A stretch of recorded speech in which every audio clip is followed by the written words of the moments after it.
په یو حدیث کې راځي څوک چې لمونځ پرېږدي او یا هم په لمانځه کې سستي کوي الله رب العزت دته 15 ډوله عذابونه ورکوي چې 15 ډوله په دنیا کې 3 ډوله د مرګ په حالات کې 3 ډوله د قیامت په ورځ او 3 ډوله هم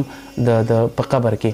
د دنیا 15 عذابونه خو دا دي اول پر رزق کې به هیڅ ډول برکت نه وي رزق یعنی د رزق به داسې تنګ وي چې دا هر څومره خواري هم وکړي الله رب العزت په ده باندې دا رزق دومره تنګ کړی وي چې هیڅ ډول به پر رزق کې خوند نه وي دوهم د ده په مخ کې به هیڅ ډول نور پاتې نشي هره ورځ به مخ بېنوره کیږي هره ورځ به د مخ څیره یعنی دغه د مخ کواره بې خونده کیږي دریم د مؤمنانو او د مخلصو خلکو په دعاګانو کې به د هیڅ نوع سهم پاتې نشي او د دعاګانې به نه قبلیږي د مرګ پر حالات 3 عذابونه دا دي اول دا ده چې په سخته لوږه کې به مري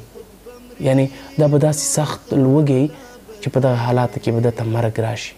او دوهم په ده به ځلکدن ډېر سخت وي او د ده نه به ساه ډېر په سختۍ اخیستل کیږي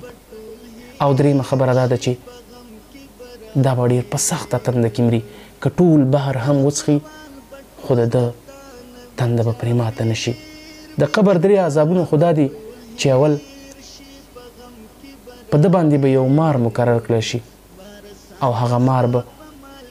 په ده باندې د هر لمانځه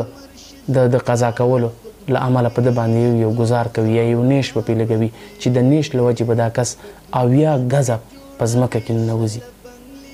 قبر به پرې دومره تنګ کړلی شي چې پښتۍ به په یو بل کې دننه شي او په قبر کې به له هر ډول عذابونو سره مخ کیږي د قیامت 3 عذابونه خدا دي اول چې حساب ورسره ډېر په سختۍ کیږي او عملنامه به ورته په چاپ لاس ورکول کیږي او دریمه خبره دا ده چې دوزخ ته به داخلیږي موږ تاسې ښه وخت لرو ښه فرصت لرو کاروبار لرو د کاروبار سره ترڅنګ موږ تاسې ته پکار ده چې د کاروبار سره ترڅنګ خپل لمونځ هم په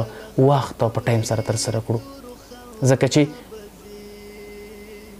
الصلاة العماد الدین یعنی لمونځ چې دی دا خپله د دین یوه ستنه ده